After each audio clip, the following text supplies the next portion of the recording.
Welcome to the Forest for the Trees. I'm Ross Hunsinger.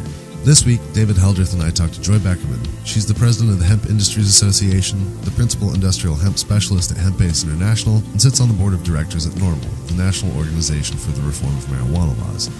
Joy is a longtime advocate, and some might say warrior, for the education and normalization of cannabis and hemp in America, and was kind enough to take time from her busy schedule to visit us at MJBizCon 2018 in Las Vegas to have a conversation about all things cannabis. We dive right in with a look at the nutritional benefits of the plant before taking a deep dive into cannabis from a perspective most never get to see. Here's Joy Beckerman from MJBizCon 2018. Just to sort of go through the superfood that needs a super cape. We hear a lot about superfoods, but hemp really is tremendous in that it is obviously naturally gluten-free, but it's the highest digestible form of protein in the entire plant and animal kingdom. And I think a lot of folks don't realize that. And why it is the highest digestible form more than meat, more than whey, more than soy, is because of a few things. One is it's about 65% edestin protein, which is a highly assimilatable form of protein. Most proteins that we consume are not edestin proteins, and they don't assimilate well in our body. Also, the hemp seed doesn't have trypsin inhibitors, which prevent our bodies from absorbing protein. Trypsin inhibitors are present in beef and chicken and turkey and whey and soy. And also, it has the full spectrum of amino acids. So all of those things help. On top of it, as you touched upon, and as I'm sure you well know, it is that perfect ratio of omegas 3s and 6. Those are essential fatty acids. They're essential because we require them for our body's functions and our brain functioning, and we don't produce them in our bodies. We have to get them from food. And there are actually two long-chain essential fatty acids that are basically impossible to come by in the plant kingdom, and those are GLA, which is gamma-linoleic acid, and SDA, stearidonic acid. Those are available in hemp. Another thing that I only recently learned, just when you think you know everything there is to know, there's more. The plant just continues to give, right?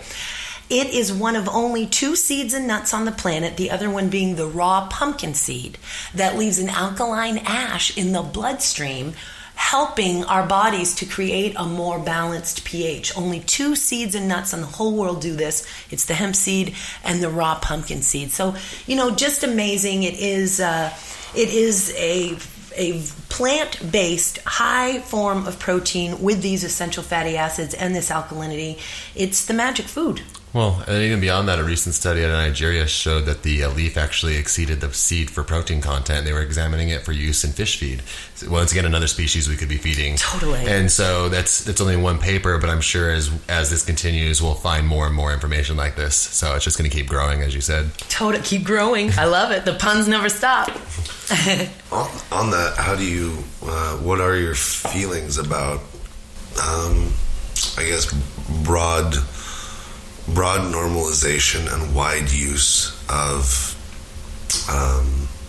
hemp as a nutritional supplement by, let's just say it, large corporations, by the man, which again I think is the conversation we have all the time in cannabis too, right? It's like pushing normalization forward requires that you get it through different channels and get different people on your side. What's your perspective on that? Because that's definitely like the new frontier in hemp in general. Absolutely. Especially with the Farm Bill coming too. Yeah, no, I think hemp has a place in every sector, in every country, in every state on the planet. We can't stop big ag. We can do our part to change the world and to educate towards regenerative agricultural practices in farming, to empower through cooperation. We want all forms of cannabis, and of course particularly industrial hemp, to create and inspire cooperative business models. And we believe that. We toe that line that cannabis is here to show us another way of life, to learn to live together, to learn to do business together. There are going to be people who don't want to play together. That's fine. We'll let evolution unfold the way it's going to. But in general, we welcome everybody into the hemp space. We want to see hemp in every room, in every home, in every refrigerator, in every cupboard. And if that means, of course, the big guys opening up their arms to hemp, that's certainly what it means.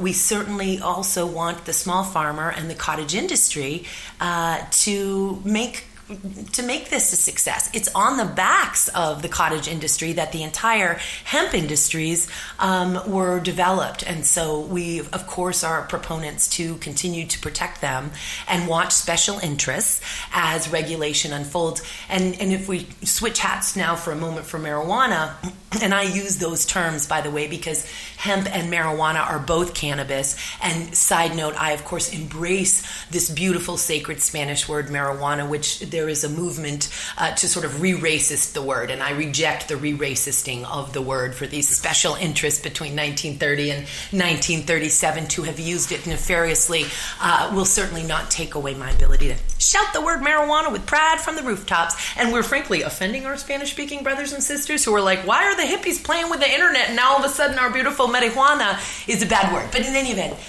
as we look at those special interests, that's kind of what we see. So a lot of folks say, gee, it's legal. Well, who needs grassroots activism? You know, it's legal. How are you relevant, Normal? Or how are you relevant, Seattle Hemp Fest, that just had its 27th annual event with 250,000 people with voter registration and expungement clinics? And the answer is, the marathon is just beginning.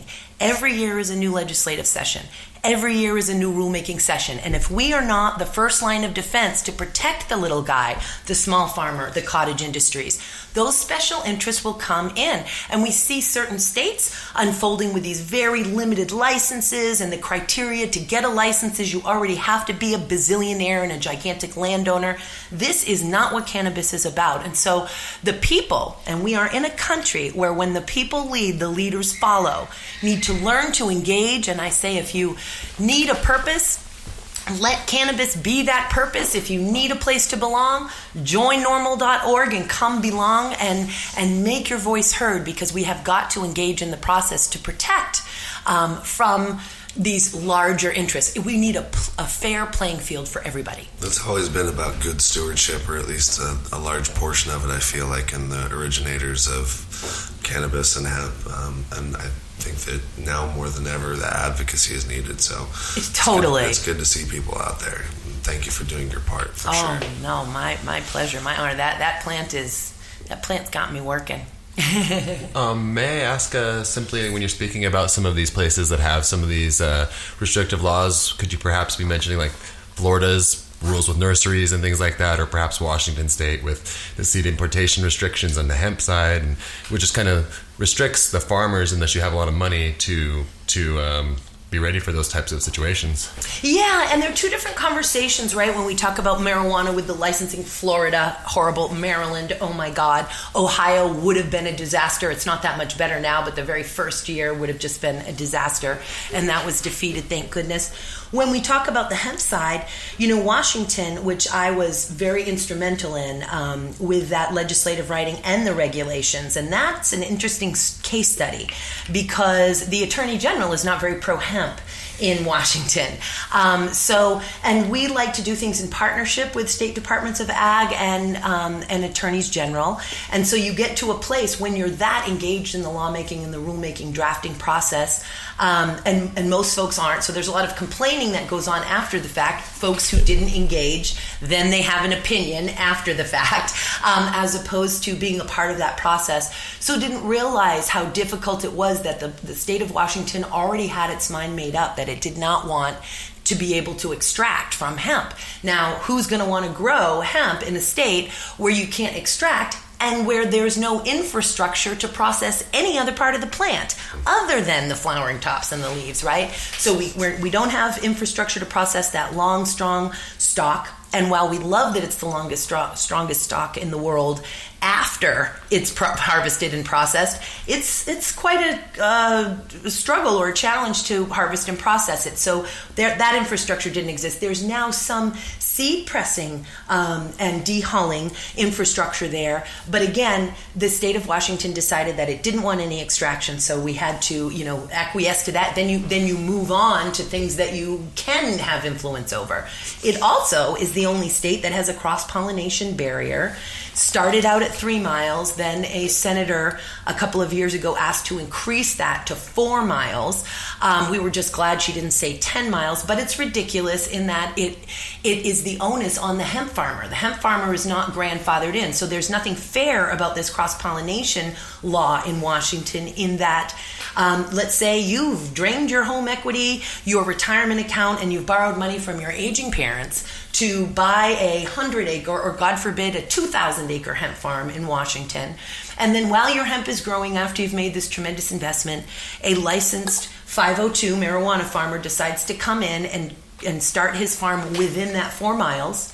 You then go to renew your license for the next year as the hemp farmer, and they say, oh, you're not eligible because now you've broken the 4 mile. I didn't break it. The marijuana guy broke it, but that's not how the law is written.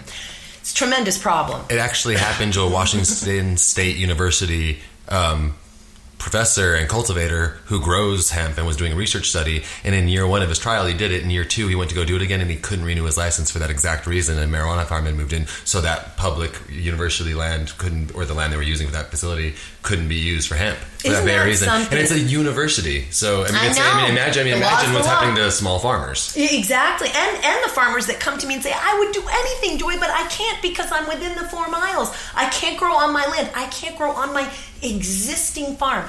Then you brought up another thing which I think is a fascinating conversation that we can expand on, and that's certified pedigreed seeds.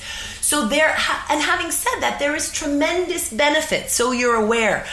We did not fight that decision by the Department of Ag very much to have only certified seeds, and I'll tell you why. In agriculture, and especially when you're reintroducing a crop, and especially when you're trying to do pollen travel studies, which the state of Washington was trying to do. It's, by the way, a bankrupt, defunded program right now, and I've had bills for 2 years trying to refund this program. They have died in committee both years. But for certified seeds, there are certified seeds for strawberries, for tomatoes. So when people say, regulate it like tomatoes, well, there are certified pedigreed seeds for tomatoes and strawberries and roses too. That's agriculture.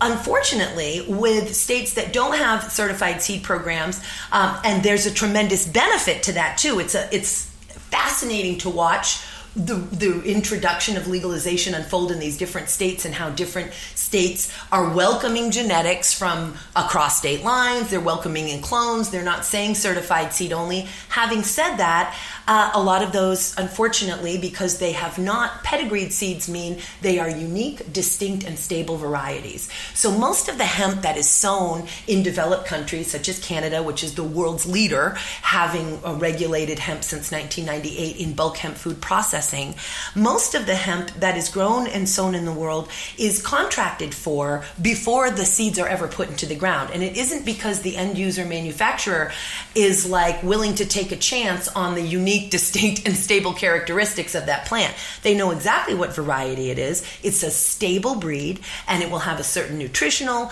content. It will have a certain size seed, or perhaps, if for fiber, even a certain diameter of the stalk. So this is what farming under contract basis actually mean. There are hundreds of certified varieties of hemp for either for oilseed purpose, fiber purpose, extract purposes, or some combination thereof, and we call those dual crop or tri-crop, to the extent you're in a soil and a climate where you could actually grow and harvest for multiple purposes, because of course fiber will mature faster than seeds, and then we have a whole nother issue with if you're growing for cannabinoids, right? So, but these, it's not a mystery with seeds, with certified pedigreed seeds. This is a very sophisticated, and we're not marijuana in that we have to worry about our intellectual property. These are in 31 developed countries. Certified pedigreed hemp seeds are recognized by AOSCA, which is an international certifying body called the Association of Official Seed Certifying Agencies,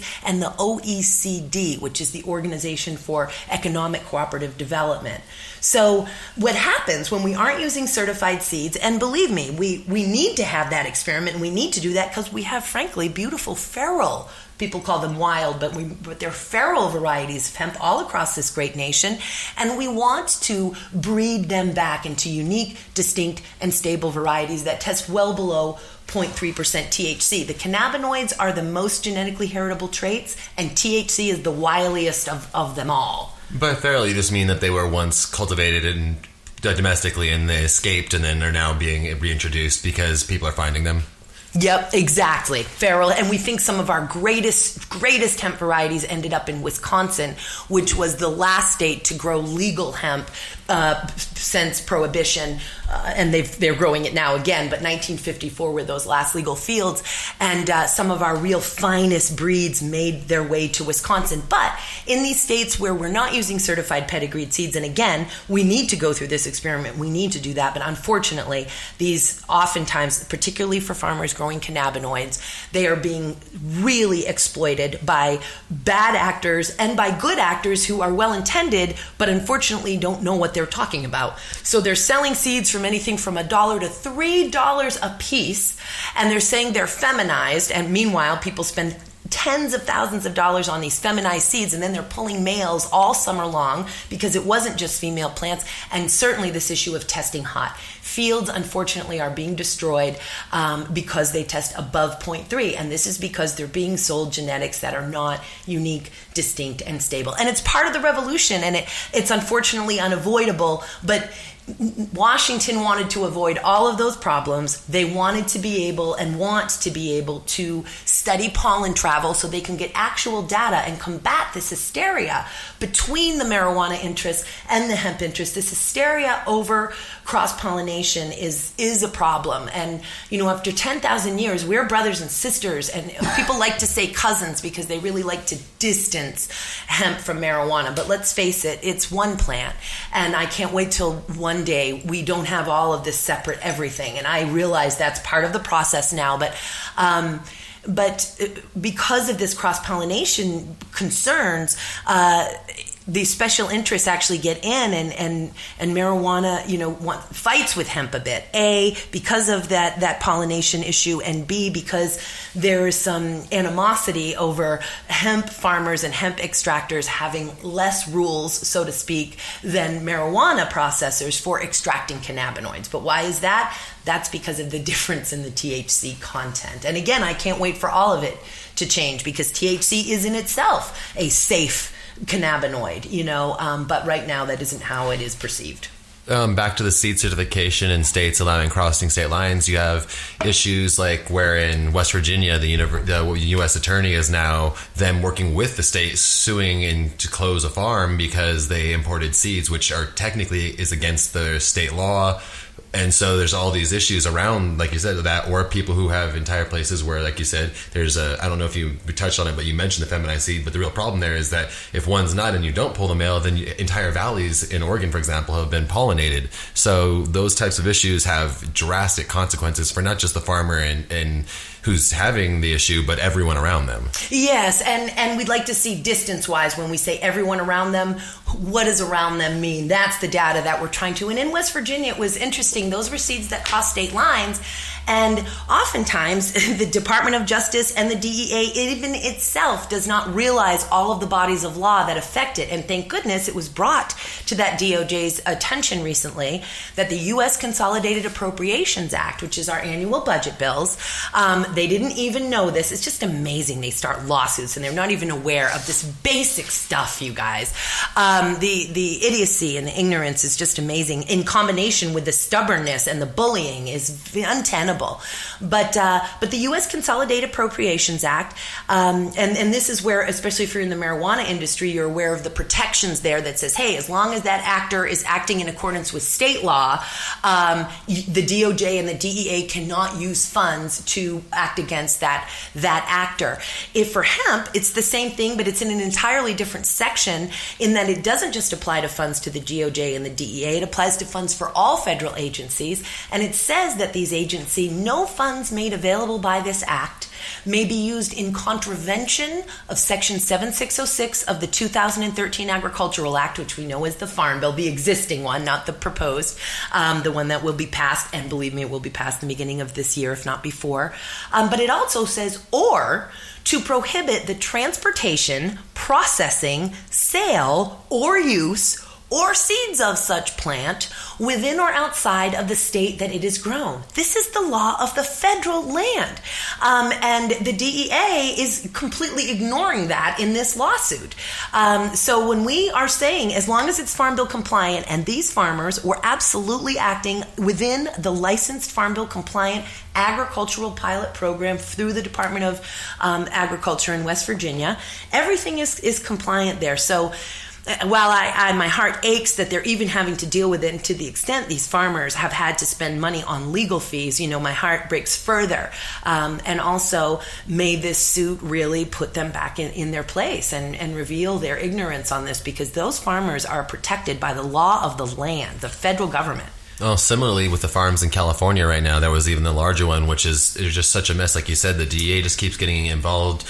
And then you have local jurisdiction where the authorities locally don't necessarily, while most of the state gets it, there's individual counties or even just sheriff's offices in times that just don't seem to get it. David, you are 100% right, brother. You have really done your homework. And in California, it's these county commissioners that have been charged with overseeing the programs, right? And so in this particular instance with Chris Boucher, Farmtiva, and he is a founder, by the way, an original founder of the Hemp Industries Association. And Chris had the first USDA research hemp growing site in Broward County, in the United States, but he did it in Broward County in 1994, and they destroyed that crop too. So this guy is an amazing activist.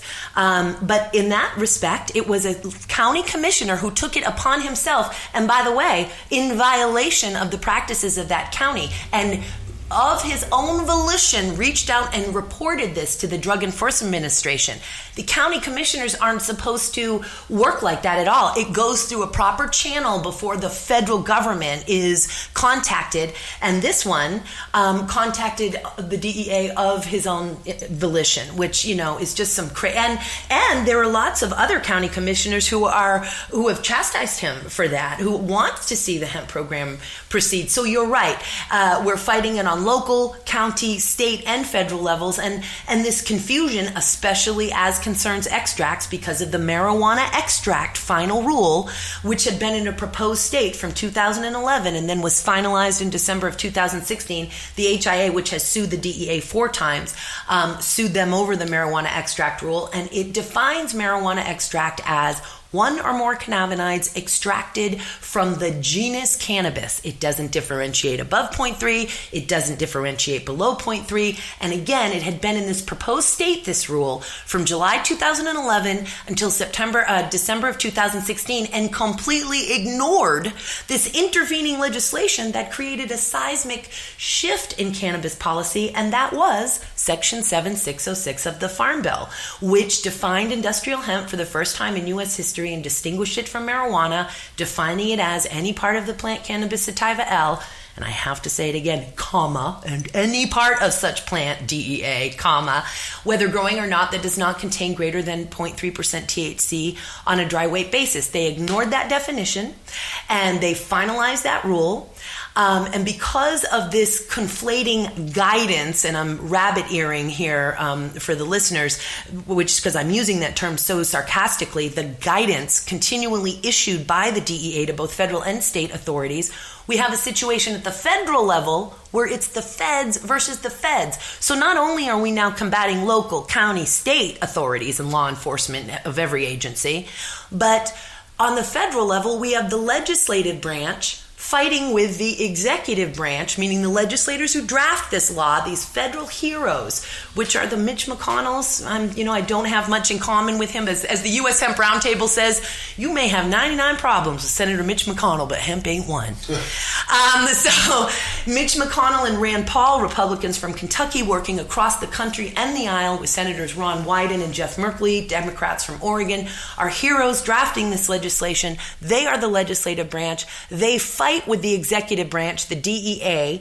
which is implementing their law and their legislative intent in the exact opposite manner than it was intended. And then you have the HIA, the Hemp Industries Association, taking it before the judicial branch to work it out. So these are the checks and balances that we have in the great system that we do live under here in the United States. It's just taking advantage of that system. You mentioned that Hemp Industry Association lawsuit and also the extract rule. And while unfortunately it didn't quite shake out the way we had wanted it to, one takeaway that most people aren't even aware of is that settlement, which at least defines that the cannabinoids that come from the seed and the stalk are allowed. And almost every time I talk to people, they seem to be very unaware of that. And I think, could you explain that just to kind of give people that will be listening just to know how there is actually, even through the DA, a legal opportunity? Yes, and again, your acumen and your insight continues to impress me.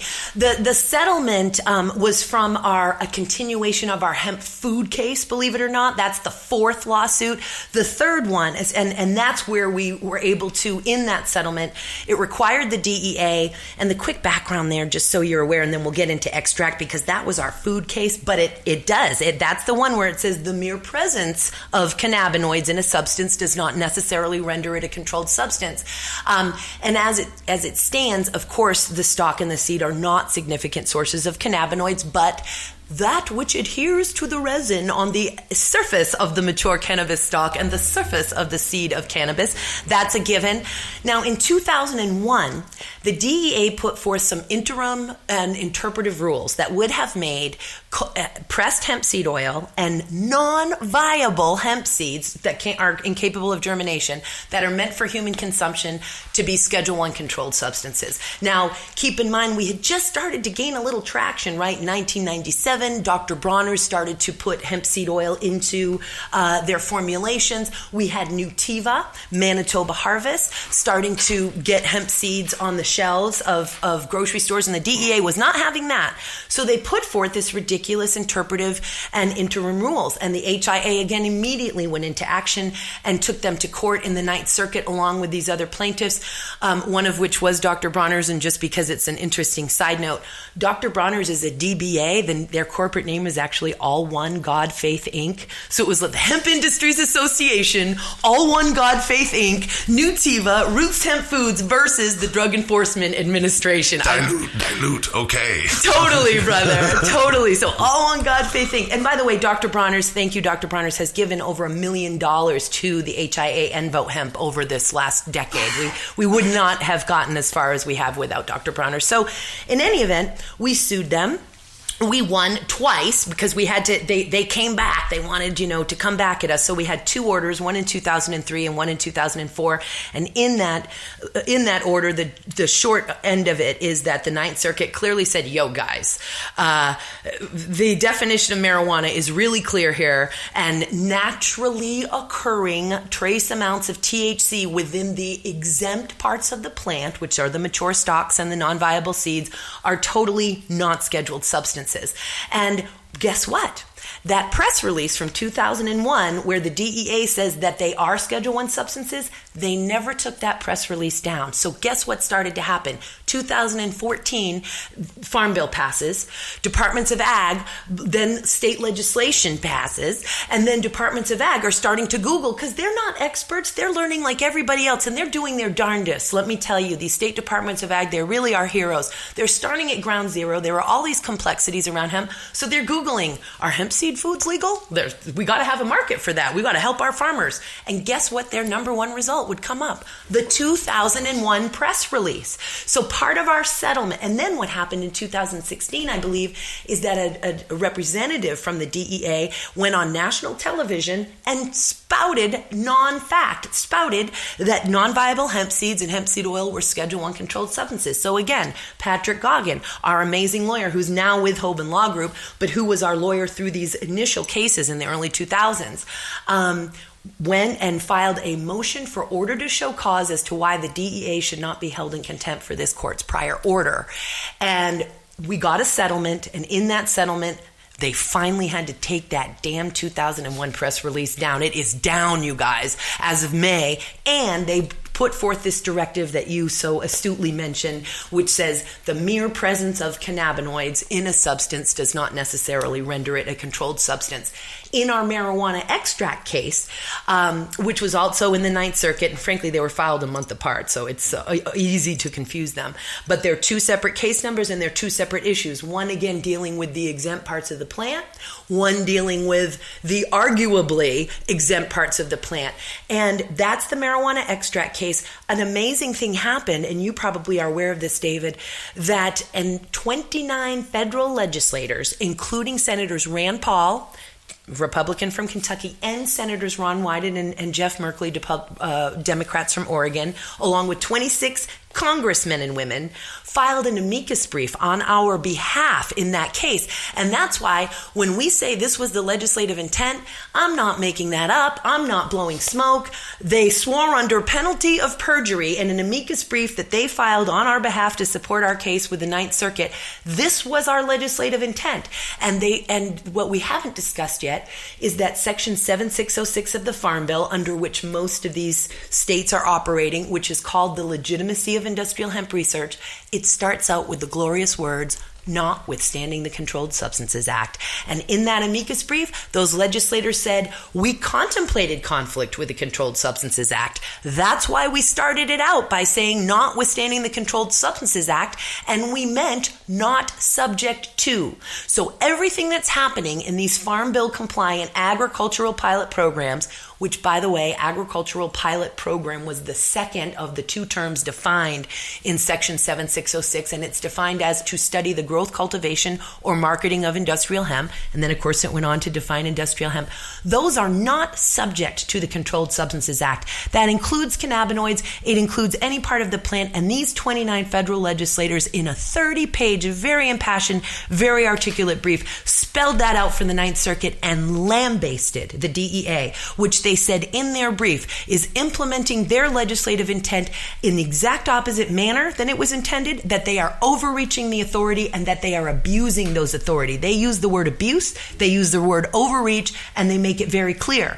As a result, even though our petition for review of the marijuana extract rule was ultimately denied, when we look at page 4 of this memorandum that was issued by those justices on April 30th in that matter, it states that the Farm Bill compliant cannabinoids, in fact, are not subject to the Controlled Substances Act. And they repeat right there, the legislators contemplated conflict with the Controlled Substances Act and they preempted it. Therefore, the rule, and I'm quoting now, meaning the marijuana extract rule, does not violate the act, meaning the Agricultural Act. It's a backwards but very clear way of saying, if it's hemp-derived cannabinoids within the four corners of the Farm Bill, your hands are off, DEA. It hasn't been challenged in court through law enforcement in terms of somebody getting wrapped up in law enforcement, and that happens. That's why I have an expert witness business, which does not make me happy that we are fighting over definitions and people are having to spend money over that.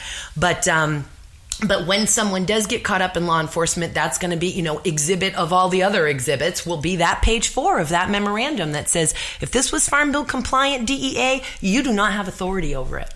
Well, it's also just seeing things with like water rights and other things that are going to finally in crop insurance, which are finally going to be spelled out in the Farm Bill. So that way you won't have these independent people in these different water jurisdictions or the crop insurance people deciding that even though the Farm Bill's passed it doesn't qualify for an insurance settlement or it doesn't qualify for you to get water. So that way you can't it's great to cultivate, but in most regions in this country, if you're going to be cultivating anything as a farm, you're getting your water from these irrigation districts. Yes, and in fact here in Nevada, which has an amazing program, by the way, and I love working with the Nevada Department of Agriculture.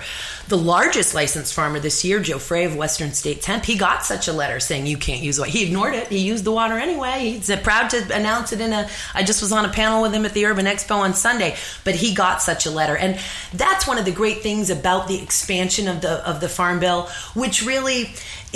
since 2005 in the U.S. Congress, the Industrial Hemp Farming Act has been filed every year, and in the U.S. Senate since 2013. And a lot of folks think Mitch McConnell sort of just got on board, but that's not actually the case. He was one of 5 unknown, really, because people didn't know about the act, co-sponsors of the very first incarnation of the Industrial Hemp Farming Act in the Senate. And it was always about a page and a half long in the Senate. It simply basically defined industrial hemp and removed it from the Controlled Substances Act. Now, this year, for the first time, and thank goodness, after watching this unfold, they realized, just removing it from the Controlled Substances Act, still apparently due to all of the social engineering over the last multiple decades, still causes a lot of confusion. So they expanded it from a page and a half to about 15 pages. Now, originally this scared me because when bills go from 1.5 to 15 pages, usually somebody got their mitts into it and trouble is a brewing. Not in this case. In this case, they said, you know what, we better do more than just define it and remove it from the Controlled Substances Act. We're going to amend the Agricultural Marketing Act of 1946, which is where crops have to be defined as legitimate agricultural commodities. So they amend that act to define industrial hemp as an agricultural commodity. This now allowed that's where your water rights, all these types of things. They amend the Federal Crop Insurance Act to make it very clear, spell it out, just in case the DEA wants for the next 20 years to continue to issue confusing guidance, rabbit ears, listeners. Now we know, Federal Crop Insurance, you're good to go. Agricultural Marketing Act, you are an agricultural commodity, legit style. It amends the Critical Materials Act, the Access to Research Funds Act, and it amends the Controlled Substances Act. And finally, it repeals the prior Farm Bill, the Agricultural Act of 2013, which again rolls out research. But this Farm Bill is saying, no, we are going for it. You are going to fully license, fully legalize for commercialization as an agricultural commodity. 2 issues there, of course, are that the USDA will be overseeing this program. So a lot of folks don't realize that what states, even with their existing programs, and many are going to have to pass new legislation. It says that those state departments of ag, in conjunction with the chief law enforcement officer of the state and the governor's office, will have to submit their state hemp programs to the USDA for approval. They'll have 60 days to approve it or send it back for an amendment. And, they're not going to say, oh, you don't get it. And there will be certain rules around that. One that's an interesting rule, and they're trying to keep the law part of it small because we want to be able to change things in regulation without having to literally make an act of Congress out of having to change the law. But one of the points are that they're going to require is they say that there must be post-decarboxylation testing. Thank goodness they also say or other similarly reliable methods. So here in Nevada, for example, they use HPLC, which is high performance liquid chromatography. That would not decarboxylate THCA, the acidic form of THC. When we decarboxylate THCA, it converts it to THC. So those who are growing for extracts or who are really pushing up against that 0.3% definition, by the way, for oil, seed, and fiber, we can be like 0.001. Well, but you push up against that 0.3 and you decarboxylate, you might go over the 0.3 and your crop is gone. What were you going to say, David? Oh, I was just going to say that, and basically, just to explain the testing side for some of the other people listening, that basically just that they would force them to actually decarboxylate it before they test, when with the HPLC you can just test and see the acidic version versus the neutral version and combine them, do the math rather than actually doing that. And so that's what you're saying for the mandated when testing. You do that in Nevada, FYI, they're so awesome here, you guys. They do not count the THCA. They don't even add count it. So it's not added. They do it on purpose.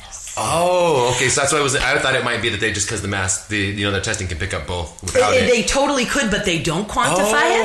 And now other states do, absolutely. So every state is different, but Nevada is freaking awesome. That is. They do HPLC on purpose, and their definition for THC concentration doesn't even mention THCA. It's amazing, and they do not quantify it here. Other states, they absolutely do. So we're hoping that in the law where it says or other similarly reliable methods, aka HPLC, we hope that they put that in there because they're open to things other than post-decarboxylation. carboxylation testing. The other thing, and this was a later amendment, and I'm pretty sure it's not going to change, and we certainly submitted public comment. We could not remain silent. We were very pleased with this bill. We supported it 100% of the way, and we do. But when this amendment came, we could not remain silent, we meaning the HIA and also NORML. And that is that drug felony convictions anybody who has a drug felony conviction will not be able to participate in a state or federal hemp program. Now, as we know, I'm sure you gentlemen are well aware that the drug war has disproportionately and significantly impacted minorities and people of color. So to continue to punish minorities and people of color by saying, and now you can't get in on what is the most promising agricultural and industrial revolution that this country and frankly this planet has ever known, is unfair. But at the same time, and there's no but there, it's simply unfair. What we think the deal that was struck is that Senator Grassley of the Judiciary Committee, he had also put in an amendment to take away those amazing words that we talked about, to expand the definition. He wanted to take away those new additions of the word extracts, derivatives, cannabinoids, compounds, isomers, and salts of isomers. And then at the last minute, because we were at the European Industrial Hemp Association conference in Cologne, Germany during this hearing, and we were ignoring the conference and glued to our phones. And at the last minute, he withdrew that amendment to reduce the expansion of the definition, but kept in this drug felony conviction. So we think that deal is probably already sealed, and that there was probably a deal made that said, listen, Judiciary Committee, if we stick with this amendment, will you leave all the other hemp provisions alone? If I were a betting woman, I would say that that's what happened, and that provision is going to stay. Well, and I think you're probably right about all that. There's just something similar to that, because there's a lot of paranoia on the other side about the things like, because of, I mean, obviously the act, because they believe that marijuana or cannabis, as you said, or hemp, whichever word you're using, like it's the same plant, basically is still dangerous. And there's still a lot of people who believe that due to misinformation. And so I think that, like you said, it's just kind of, appeasing them. Yeah, and that is what it is. And unfortunately, and while I would love, and the child in me and the hippie in me would love to go from hysterical prohibition to utopia overnight, that would be so lovely. That isn't the way it works. And that's what we're dealing with right now with the unfolding of regulation and, frankly, the social re-engineering or the social engineering deconstruction of a very effective campaign to demonize this incredibly valuable plant. I mean, they didn't just take away the plant from us. They took away all knowledge of the plant. So it is a massive educational endeavor. I think it kind of plays back into what Ross was mentioning at the beginning, even about the corporations. And whereas people that have been in the industry forever or a long time in their career or life as using this plant might view it as negative, it's just that's how we're going to reach these other people, is by bringing them in. And so while it may be painful to see these negative, or people who were negative against the plant before being involved now, we have to allow them, otherwise what's their incentive to not be against it in a way? Yeah, it's a massive compromise, and not everybody understands this tremendous need to compromise as we move forward, and especially when you're up against a Judiciary Committee, which the bill has to go through that committee. So it's either going to die there or you're going to compromise there. Speaking of which, in the House, it's kind of nice to see that the person who's been that roadblock and the reason why only the Senate version of the Farm Bill currently has hemp protections is now gone, Mr. Pete Sessions. Oh, and Jeff Sessions and Pete Sessions. I mean, that was a double whammy. But yeah, Pete Sessions. And horrible for marijuana. As you know, no marijuana bill is ever going to get out of my committee. Bye-bye, Pete. Yeah, it's pretty awesome. Winning in inches. It's awesome. Yes. I think it's back to do with what we were speaking about at the beginning before we were on tape on this conversation, is just that I think women have finally woken up in this country and are realizing that they have the power. And I think that was a lot of this election. Yeah, no, he's definitely handled that. I mean, I think it was women who helped deal with alcohol prohibition, right? But Trump is serving that purpose of what I call waking the sleeping giants, which is the entire American citizenry. But yeah, if If there's one thing he's doing, it is waking us up and realizing that complaining on Facebook in your pajamas is not being a part of the revolution, that we actually are going to have to get active, engage in the process outside of our pajamas, outside of social media, and start to heal our own neighborhoods and really start to not only get involved with rulemaking and lawmaking and making our voice heard and using our power, which is here for us to use, but to actually start running for these offices. And we're seeing it more and more, and it's pretty awesome when Americans take their power, and I'm watching it everywhere. It's fantastic. Any consideration on your part of joining the fray? Not for politics, my lord. I don't know as I'm totally cut out for that, but educating and singing the song of industrial hemp and organizing these supply chains and building the hemp economy, that is my purpose, that is my focus, and it's a very rewarding life after 28 years. Well, speaking of the election that just happened, and I mean that internally, by the way. It isn't financially rewarding yet. It may get there someday. I'll let you know. Like, if I send you a check, don't cash it for like a year. Was there anything else that happened in these elections across the country regarding hemp that you think people should know that may be changing legality just because the new laws? What should people be looking for in the coming year for hemp?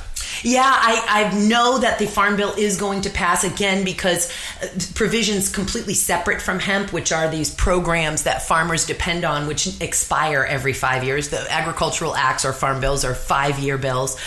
They have to renew those programs because farmers will start to have some big problems come January or February. So it's really going to open things up.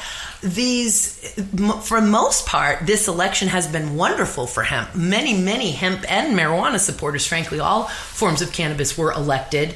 But having said that, just like when I say, oh, cool, well, then my job here is done. My work here is done. Absolutely not. We still, as citizens and especially stakeholders in the farming and processing hemp industries, are going to have to remain vigilant, remain their first line of defense.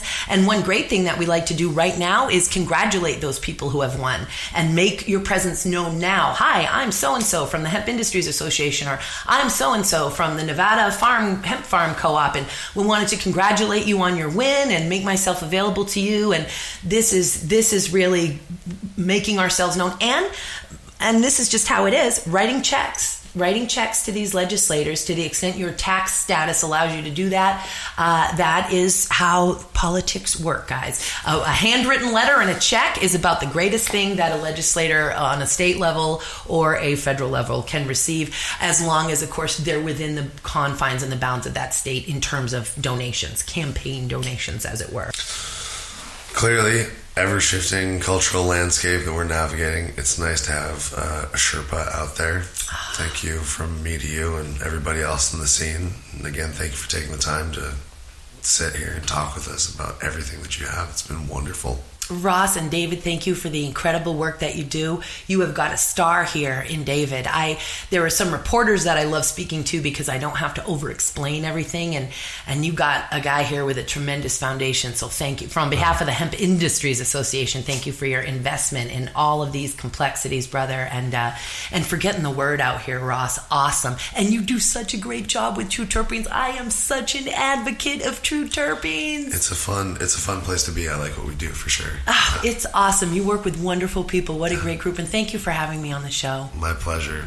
Enjoy fabulous Las Vegas, huh? I'm going to do it. Awesome. Our thanks to you once again for tuning in. The Forest for the Trees is a production of True Terpenes, and the views expressed are solely those of the hosts and guests. Our thanks to Adrian Walther and Phantoms for the intro and outro music. You can find their work on Soundstripe, and you can find us here every other Friday with another conversation about the ever-changing world of cannabis. From all of us here at True Terpenes and the Forest for the Trees, be well, do great things.